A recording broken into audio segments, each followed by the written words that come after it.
First of all, can I just, on behalf of the team, extend a warm welcome to you wherever you are today. I can't quite believe it's been more than 6 months since we did the last horizon scanning session like this, and boy, has a lot changed in that time.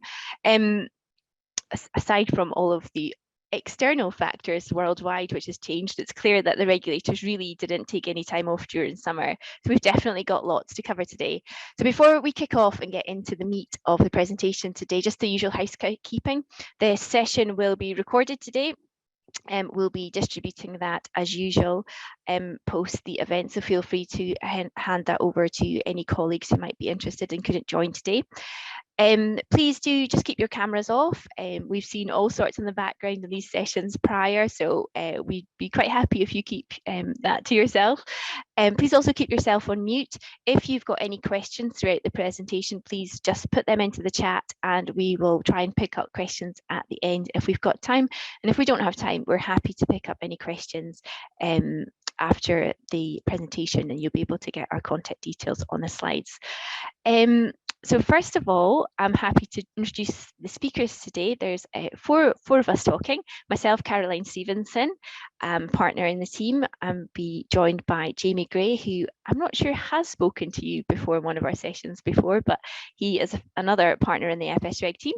We've also got Chris Woodvine, who definitely has spoken to you before in some of our sessions. He's a senior associate in the team, and Sylvia Matheson, who should be familiar to you as well, and she's a solicitor in the team. So before we kicked off, and I know we briefly mentioned this in the last session, I thought it would be useful to pick up on the progress of the Financial Services and Markets Bill, because it's just had its second reading in Parliament. And it's really important to mention this because it's a big piece of legislation. Well, it will be a big piece of legislation. It's hugely wide encompassing, and it really does set the scene for some of the most recent developments in the industry. I mean, as you'll know, if you've been following it, the bill forms part of the anticipated post-Brexit new future for financial services in the UK, and it really does extend the rulemaking power of the FCA and the PRA, and also extends the perimeter quite a fair bit. The bill aims to implement the outcomes of the future regulatory framework review, and the plan is to revoke and replace the retained EU law with UK laws, and that will be, so it's kind of UK governed financial services, which will allow the regulators and HM Treasury to have more control on what's happened on kind of our shores.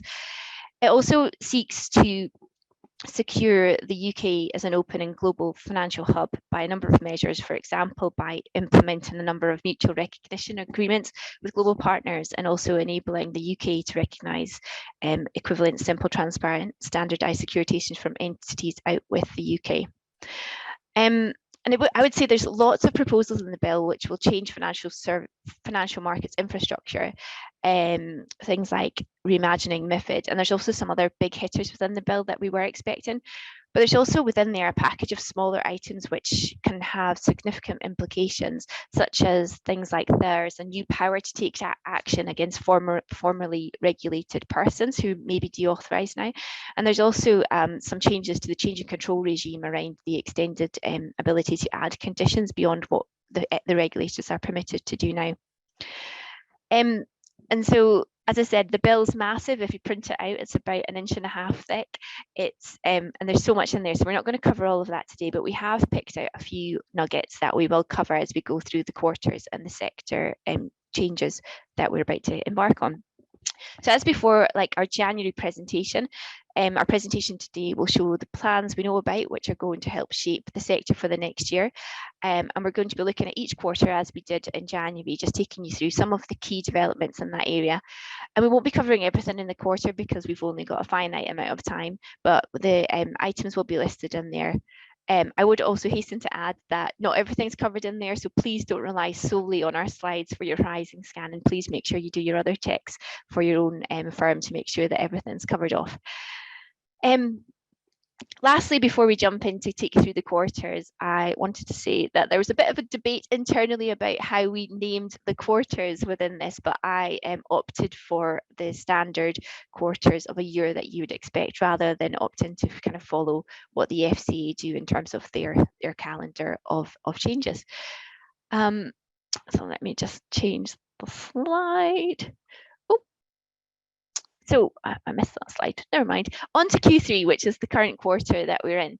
Some of this will have been discussed in the January presentation because it was anticipated at that point that these things were happening at this time of the year. And you'll see there's quite a few things in here. We had the long-awaited policy statement on the consumer duty, which we'll cover a little later in the presentation. ESG obviously made an appearance in this section.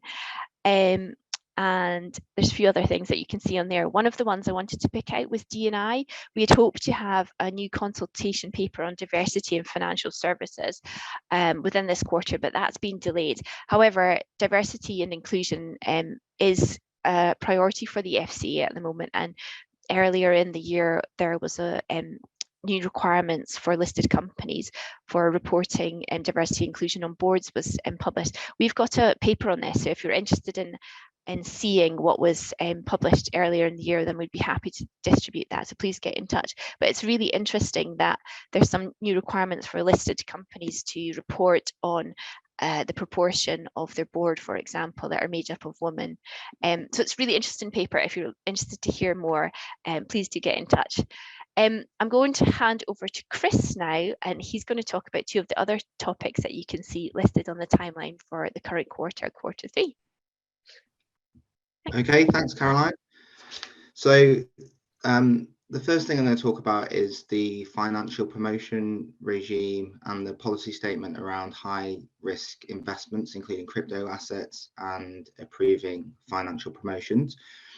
So as you know, in January this year, the FCA consulted on strengthening its financial promotion rules.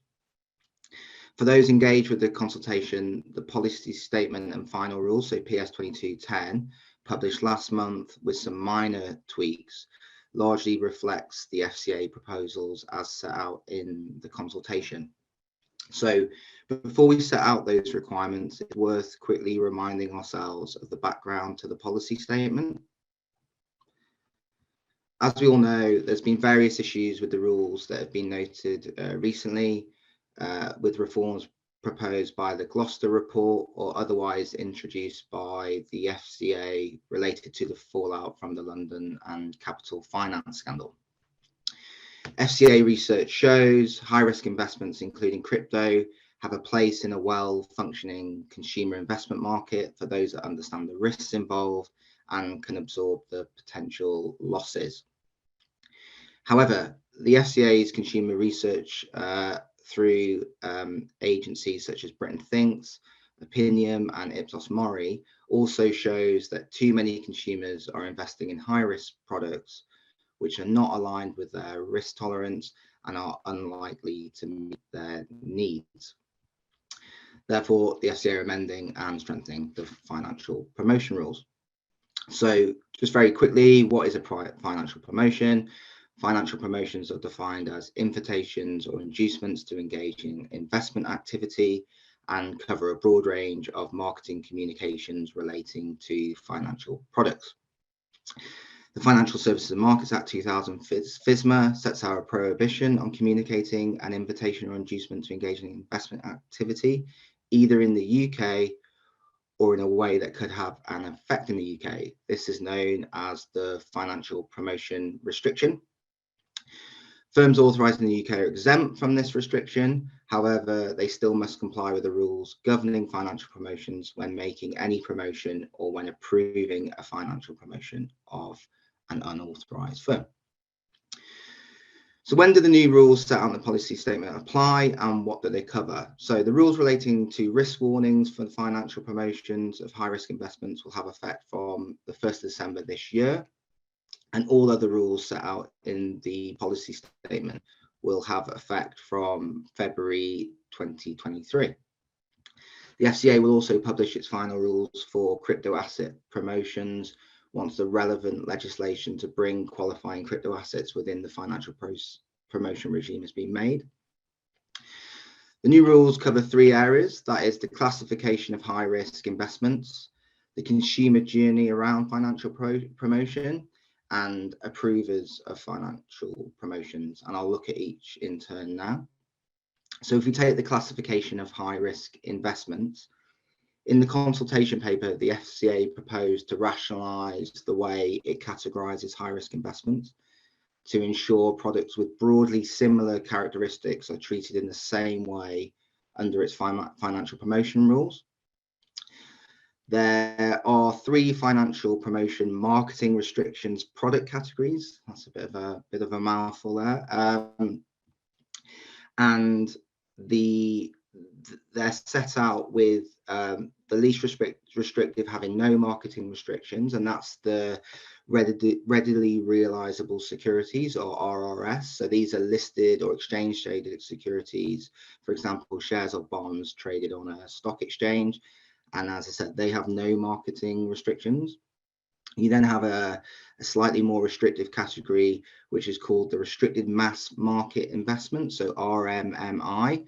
And these are non-readily realizable securities, for example, shares or bonds in a company not listed on exchange, peer-to-peer agreements, potentially, depending on the outcome of the legislative process, qualifying crypto assets. And as stated, these can be mass marketed to retail investors subject to certain restrictions. And then you have the most restrictive category, which is non-mass market investments, or NMMI. And these include non-mainstream pool investments, NMPI, for example, pooled investments in an unauthorized fund, or speculative illiquid securities, so SIS, for example, speculative mini bonds. And their marketing is banned to retail investors. So now turning to the consumer journey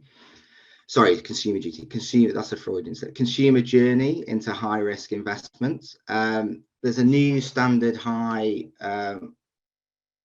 risk investment warning. This replaces the warning stating that capital is at risk, and reads as follows: don't invest unless you're prepared to lose all the money you invest. This is a high risk investment and you are unlikely to be protected if something goes wrong. So it's clear, simple, straightforward. There are certain amendments to the warning, for example, in relation to peer-to-peer investments, but largely that will be the warning that's disclosed on all high risk investments. The rules around banning of incentives are as set out in the consultation. There's been some clarification, but essentially this refers to offers around referring a friend or new joiner bonuses. The rules around the cooling off period, the FCA are proceeding with this. It's proposed at least a minimum 24-hour cooling off period for first-time investors, with some amendments to the original proposal. And then finally, I'll just touch on this. There are other areas, but I just picked out the major ones. There's also the FCA proceeding with the personalised risk warning pop-up. There's extensive examples in the policy statement on how this will work. And then finally, if I just turn to the third limb of the policy statement, that relates to strengthening the role of firms approving financial promotions. And the outcome here in the policy statement is word for word, really, in relation to what was proposed in the consultation paper. And that is that promotions must include the name of the approver and date of approval. This is probably where there's been one minor change, and this is the ability of the approver to just use its FRN with a link to further information.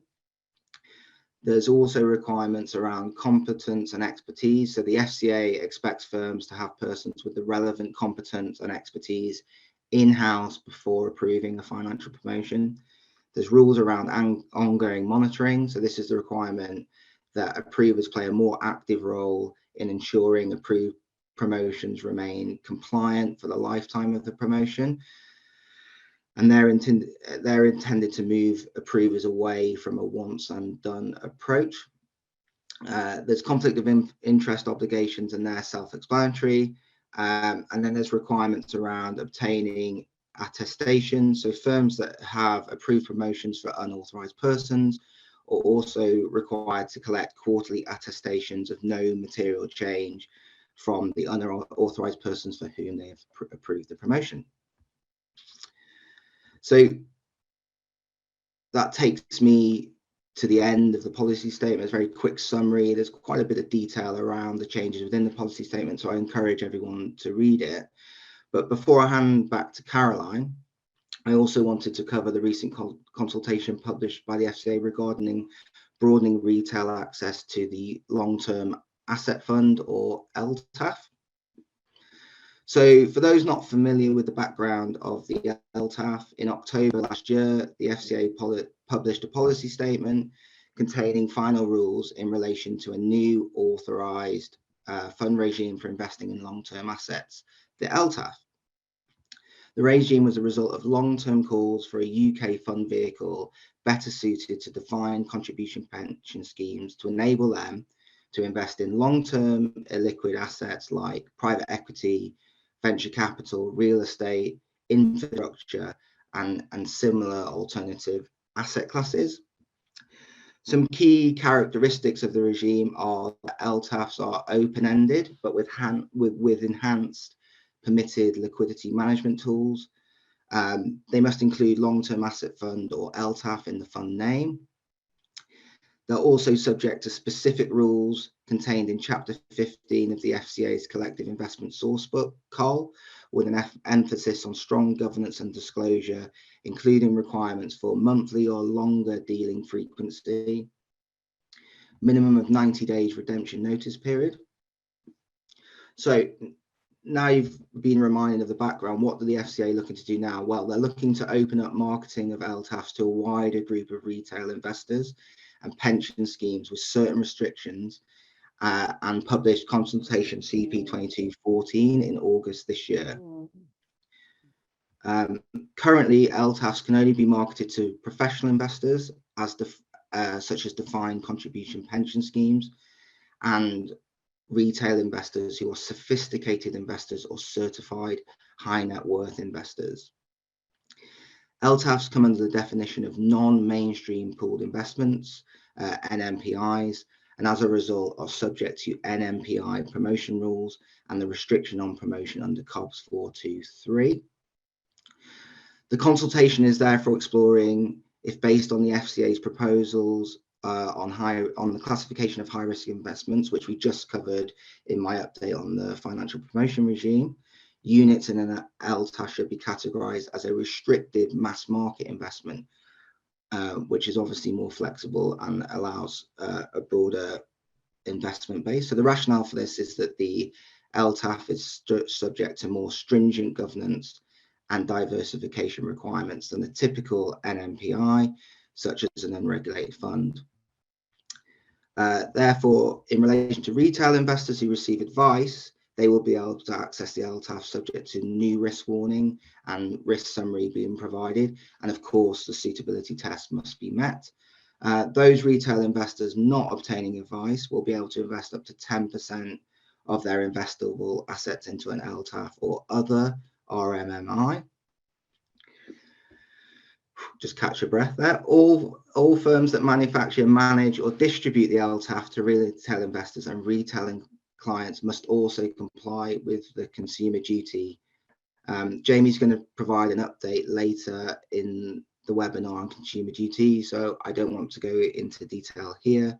But in summary, the consumer duty sets a higher, clearer standard by requiring firms to ensure their products and services are fit for purpose and offer fair value. Finally, the consultation will also be of interest to pension schemes, as Chapter 4 of the consultation also covers proposals to amend the rules for unit-linked products, known as the permitted links rule, to extend the distribution of LTAFs and other illiquid assets to members of defined contribution schemes and more widely. And then just to sum up, feedback on the FCA proposals are required by the 10th of October 2022. The consultation will be interested to asset managers, depositories, investors in long-term asset funds, investment advisors, private wealth managers, insurers who write unit-linked long-term insurance contracts, and potentially fund distributors. So if anybody on the call needs help understanding the consultation or formulating a response to the consultation, do let us know. And with that, I'll hand over to Caroline. Thanks, Chris. So next quarter, Q4 of the calendar year, which is the transition from autumn to winter.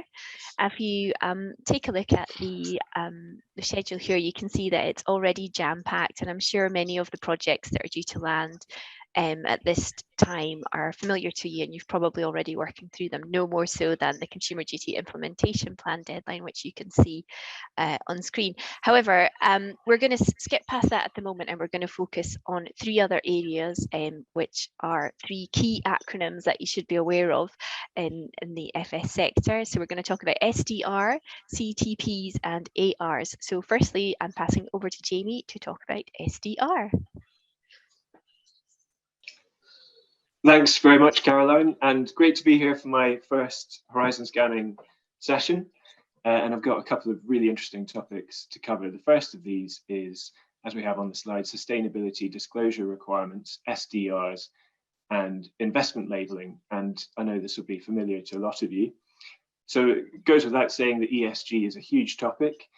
The UK is required to reach net zero by 2050. That's a legal requirement, and it's something that the FCA has been formally directed to take into consideration when going about its functions. And that deadline will ensure, of course, that ESG will remain front of mind for a number of years to come. So expect plenty more in this space, but this is really where it all begins. And naturally, financial services and markets have a really important role in that transition. Sustainable products are growing in popularity with consumers, and there's now a diverse range of products available. But the FCA is clearly concerned that there's a risk of harm with things like greenwashing and mis-selling that could lead to poor customer outcomes. As announced by former Chancellor Rishi Sunak in his Mansion House speech in July 21, companies like listed issuers and asset managers and FCA regulated asset owners will be required to report on their sustainability risks, opportunities, and impacts. And this reporting regime is known as SDR and was fleshed out in the government's roadmap to sustainable investing back in October 21. So where does the FCA come into all this? Well, the FCA is supporting on SDR and is responsible for the sustainable investment labels. Firstly, the disclosure requirements will build on measures already underway across the economy, aligned with TCFD, that's the Task Force on Climate-Related Financial Disclosures. But the requirements won't be limited to climate change, unlike TCFD, and will cover a wider range of sustainability topics. And secondly, you've got the labeling requirement, which is aimed at one of the key challenges in this space and something that's often talked about, which is the fluid and interchangeable use of key sustainable finance and ethical terms, and the lack of any agreed standard definitions. Some investment products will be required to display a label reflecting their sustainability characteristics, and that's going to complement the SDR disclosures. More work is to be done, but it will involve building on the existing work under other domestic and international initiatives and official sector initiatives that mean the deadlines sometimes have to be moved, as we'll come on to, because we all have to move together as one if we are to have a standard approach. There are quite a few aims to these initiatives. With greater transparency of information, the hope is that it will bring more trust in the market, tackle mis-selling through misleading claims about sustainability characteristics. And it's also intended to allow institutional investors, so it's not just focused on consumers, but institutional investors to meet their own information requirements. And to kick the process off, the FCA issued a discussion paper, as we know from the last session. That closed in January this year. And in the discussion paper, the FCA put forward a three-tiered approach to disclosure. You've got at tier one, product labels. That's a standardized product classification and labeling system. That's to help consumers understand the sustainability characteristics at a glance of different products on offer. And then you have tiers 2 and 3. Tier 2 is consumer-facing disclosures, and tier 3 is detailed disclosures at entity and product level. They're on sustainability risks, opportunities, and impacts, and it's much more granular information that's mainly aimed at institutional investors, but also other stakeholders like policymakers, regulators, and NGOs. And that last tier 3, the entity and product level disclosures, build on the FCA's CFD aligned disclosure requirements, but they won't just be limited to climate factors, as I said. And the other thing to point out is the FCA mentioned in the discussion paper that it's acutely aware that some firms, particularly with EU businesses, will already be subject to SFDR and will already have invested in the systems and processes that they need for classifying products under that regime. So we can expect the FCA to consider how products already classified under SFDR can map against the UK framework, and that's an area that's going to be a point of focus for many. Investment advisors weren't directly targeted by the discussion paper, but the FCA is also exploring how to introduce rules for them, given their integral role in the investment chain and the fiduciary obligations they owe to end investors. The FCA said that advisors should consider sustainability matters in their investment advice and ensure their advice is suitable and reflects consumer sustainability related needs and preferences. It said it's considering how best to do this and will develop proposals on it in due course. It's going to be doing that with the government. So we will look forward to seeing what shape those developments take in due course. What's the latest on this? Well, when the DP, that discussion paper, closed for comments in January, there were something around 130 stakeholders that gave their responses, and the FCA intended then to publish a consultation in mid-22. That deadline was then pushed back to May and then into July. In July, the FCA confirmed on its webpage that it now plans to consult on policy proposals in autumn this year. And according to the website, that delay was to allow time to take account of other international policy initiatives and to ensure that stakeholders have enough time to consider how those issues will impact their decision making. So hopefully there's not long to wait now, and that it's worth the wait to make sure all the initiatives are suitably aligned, but the devil will be in the detail. So I'll hand back to you, Caroline. The next topic is one that I find particularly fascinating, and I'm sure your SRM teams will too. It's the new provisions around, or the new concept around critical third parties. So as you'll know, in the industry, firms and financial market infrastructures, or FMIs for short, rely increasingly on third-party service providers to support their operations, whether that's platform provider or cloud computing, data analytics, or it could move on to service providers in the AI world. The majority of these third parties, however, aren't regulated and have no direct relationship to any of the financial sector regulators, and so the regulators are reliant on the operational resilience framework that is required to be complied with by regulated firms in order to sort of mitigate any risks that reliance on these service providers poses. So this is all changing now on the back of the Financial Services Markets Bill that I mentioned earlier in the presentation. And so it's likely that some of these, the most important of these third-party service providers in the future, will be designated as critical by HM Treasury. And I'll explain a bit more about what that means and how you're categorised as critical a bit later. But I thought I would just kind of recap on the current regime, because we did cover this in an earlier session. But effectively, the current operational resilience framework requires firms or FMIs to, one, identify important business services. Then they need to set tolerance for disruption for each of these important services, which is known as the impact tolerance. And then they have got to have measures and plans in place and sort of contingency plans to ensure that firms can continue to deliver those important business services and stay within their impact tolerances in severe scenarios. So it's your sort of usual sort of crisis management planning that you'll have in your firms. And as I said, however great this sounds, no single firm or FMI can really kind of monitor the type of risk that arise from third parties that they might be reliant on, who interact in multiple different entities across the financial system, especially where these critical third parties might provide different services or offer different services to different firms. And I think this is where the regulator really wants to step in So the Financial Services and Markets Bill sets out a proposed statutory framework for managing this systemic risk posed by third parties in this space. And those type of entities in the future will or may be designated as critical third parties by HM Treasury, as I said. And this, on the back of the announcement in the bill, various regulators, they issued a joint discussion paper which explains how they would see this working in practice and then set out some discussion points around this. And within the plans for critical third parties, it would definitely give the regulators a degree of oversight into these service providers that we've never seen before, and that would create sort of regulatory accountability for these typically non-regulated entities. And I think this will have a real significant impact on service providers such as standard sort of IT or software providers who've never been subject to it.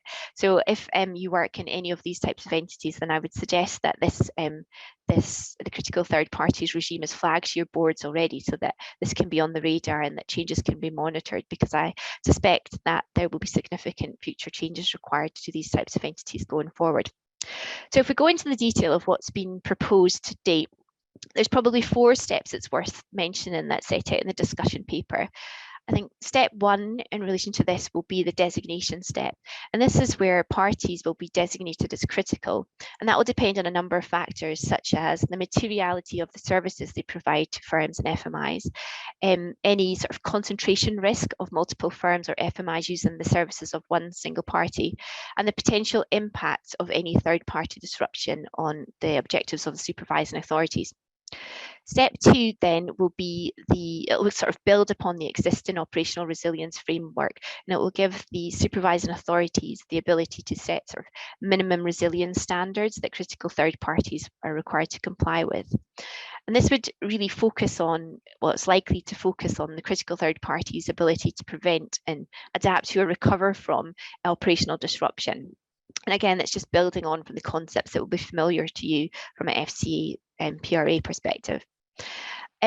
Step 3, I think there will be similar to what we were already seeing in the market. There will be resilience testing. There'll be requirements around sort of continually updating and testing your scenarios to make sure that the critical third parties are able to cope. And it might be that this is done on a sectoral basis, or it might be individual, that the detail will come out once this develops.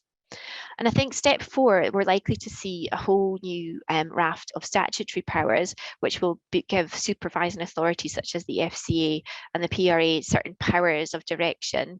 And this might be to allow critical third parties to implement recommendations or to remediate issues. It might be there might be suspensions or conditions being imposed.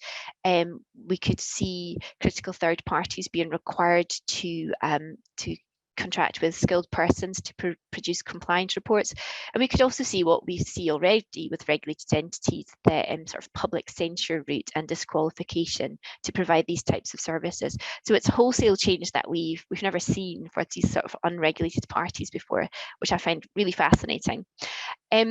The discussion paper that's mentioned on screen there is worth a read. There's lots of interesting information in it, and the regulators are looking for you to respond to a number of questions. This is due to close on the 23rd of December this year.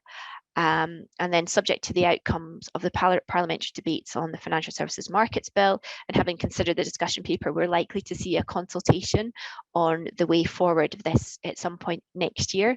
So definitely one to watch, get on the radar, have a look at the discussion paper and get involved with the discussion if it's going to affect you.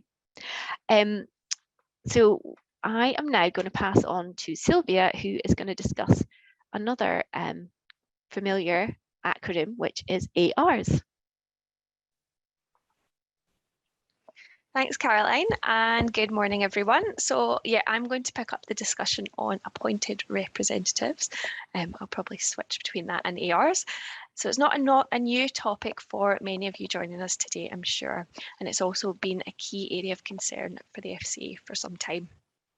So we spoke about appointed reps in our horizon scanning session back in January at the start of the year, anticipating that there would be changes, and at that time the consultation was still open. The consultation has since closed, and the FCA has now published its policy statement and final rules at the start of August. These changes will come into effect on 8th of December 2022, so principal firms and their appointed reps are expected to familiarise themselves with the updated rules and expectations now and take any necessary steps over the next less than 3 months to be ready to comply. So just to remind ourselves, why is the FCA making changes to the appointed reps regime? So in its thematic reviews, the FCA identified a wide range of harm across all the sectors where principals and appointed representatives operate. Its findings were that harm often occurs because principals do not take adequate due diligence before appointing an AR, and once appointed, there is poor ongoing control and oversight of these appointed representatives. So the FCA had analysed a range of FSCS complaints and supervisory case data and found that on average, principals and appointed reps cause 60% of the total value of claims made to the FSCS. And they're also responsible for up to 400% more supervisory cases and complaints than other directly authorised firms. So in the consultation, the FCA consulted on 2 main areas of change affecting its supervision manual. So firstly, requiring principals to provide additional information on their appointed reps and imposing additional notification requirements for principals. And the second area of the consultation was on enhancing and clarifying the FCA's expectations of principals and the responsibilities. The FCA is not proceeding with all of the changes it consulted on, but there are some key changes to the regime. And let's dive into what is actually changing and what this means for principals and their appointed reps. So the Appointed Representatives Instrument 2022 amends the FCA handbook as follows. Principals are required to notify the FCA of a new AR appointment 30 calendar days before the appointment takes effect. Principals must also provide information on any existing appointed representatives. Principal firms should expect to receive a request for data, a Section 165 request, about their ARs in December 2022. So, and principals will then have 60 days to submit the data. So to the extent that they are not already, firms should start preparing for this request now. Principals will also be required to submit complaints data and revenue information for appointed reps within 60 business days of the principal's accounting reference date. Also under the new regime, revenue bands for annually reporting estimated revenue of the appointed representatives from both regulated and non-regulated activities are also being introduced. Principals will also need to notify the FCA as to whether they provide currently or intend to provide regulatory hosting services. The FCA intends to refine the definition of regulatory hosting in light of feedback received in the consultation. The FCA is not proposing any additional rules or restrictions on firms which provide such services, at this time at least. And the new regime also seeks to clarify the expectation of principals, and the rules have been enhanced so that principals are now required to apply enhanced oversight of their ARs, which includes ensuring effective systems and controls and sufficiency of resources. Principals are also expected to take more responsibility for their ARs, including by monitoring and assessing the risk of harm to consumers and market integrity, and overseeing ARs to a comparable standard as if they were employees. The new regime should also provide clarity on the circumstances where an AR relationship should be terminated and an orderly wind down should then follow. Principals are expected to annually review information on their appointed representatives' activities, business and senior management. And as part of this, principals are required to prepare a self-assessment document at least once a year, covering how they meet the requirements of the policy. The FCA has clarified that the annual review requirements can be met by principals integrating them into existing internal reporting processes, so long as they continue to meet the standards set out in the rules and guidance. The FCA has also clarified that the annual review can be conducted by responsible individuals with a suitable degree of knowledge and authority below the governing body's level, although significant issues identified should be escalated to the governing body. The FCA has further explained that the principal's self-assessment should focus on how the principal itself is meeting its responsibilities in relation to all of its appointed representatives. And the self-assessment must be reviewed and signed off by the principal's governing body at least every 12 months. And the self-assessment should be made available to the FCA on request. And these are some of the key changes to the new regime. And indeed, there were some proposals in the consultation that did not make it into the final rules. A couple of those being the FCA has confirmed that the rules will not apply to firms in the temporary permissions regime or the financial services contracts regime. The FCA has not taken forward its proposal to require principals to provide an estimation of the proportion of proposed appointed representatives' non-regulated activities compared to its regulated activities in the first year following appointment.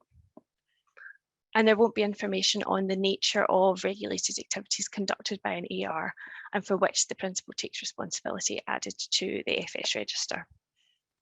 The FCA is, however, planning to make some changes to the information on appointed reps, which is included on the register, to make it more accessible to consumers, and the FCA may look to make further changes to the register in the future. And it's also worth noting that the FCA has put in place transitional arrangements to give firms more time to comply in respect of some of the new rules. For example, principals will be able to prepare the initial self-assessment document and seek approval from their governing body for up to a year after the rules come into effect.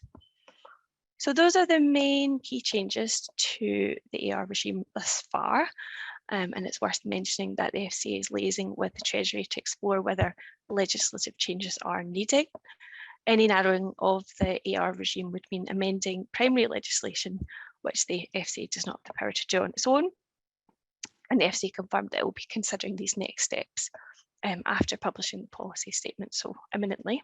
So we'll be keeping an eye out for those. And with that, I think we've come to the end of Q4. There's quite a lot in that quarter, but I will now pass you back to Caroline, who's going to take us into the next quarter. Thanks, Sylvia. I think you will all agree that the stats that Sylvia mentioned in terms of the complaints data and the FSCS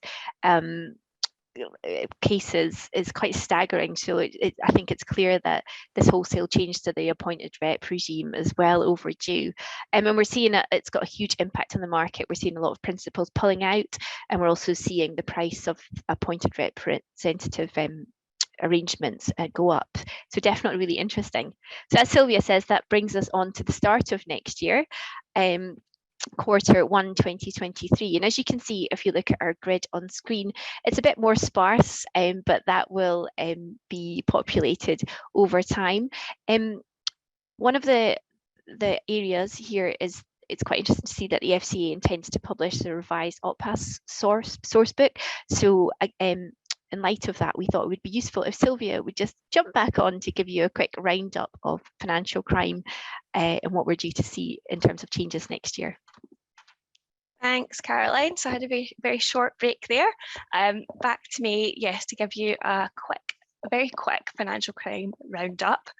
There's a lot to cover, so this will be it'll be a sort of skim over. So referring back again to our horizon scanning session at the start of the year, we looked ahead to what was coming up in the financial crime space. So I'm just going to touch on some of those key changes before looking ahead to what is still to come. So as we expected then, there were a number of amendments made to the 2017 money laundering regulations. I'll refer to it as that. The full title is far too long. And it had been 5 years since the 2017 regulations were first enacted. And under Regulation 108, the Treasury is required to carry out regular reviews and to publish reports setting out the conclusions of each review. So that review was launched on the 22nd of July 2021 with a call for evidence and a consultation paper. The Treasury's report was then published on the 24th of June 2022. So among other things, the Treasury assessed to what extent the objectives of the money laundering regulations remained appropriate and the extent to which their purpose could be achieved in ways that involved less onerous regulatory provisions. And ultimately, the review found that additional updates to the 2017 money laundering regulations are now necessary to respond to new and emerging threats, including keeping pace with the rate of technological change and ensuring that the regs are aligned with new international standards, for example, those of the Financial Action Task Force on Proliferation Financing. So looking first at some of the recent amendments to the 2017 regulations, and then I'll consider some of the key developments coming in Q1 of 2023. So the Money Laundering and Terrorist Financing Amendment number 2 regulations 2022 update the 2017 regulations with the aim of strengthening and clarifying the UK's AML regime. The Amendment number 2 regulations do not constitute a complete overhaul of the 2017 regulations, but there are certainly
to date, and we'll speak to you all soon.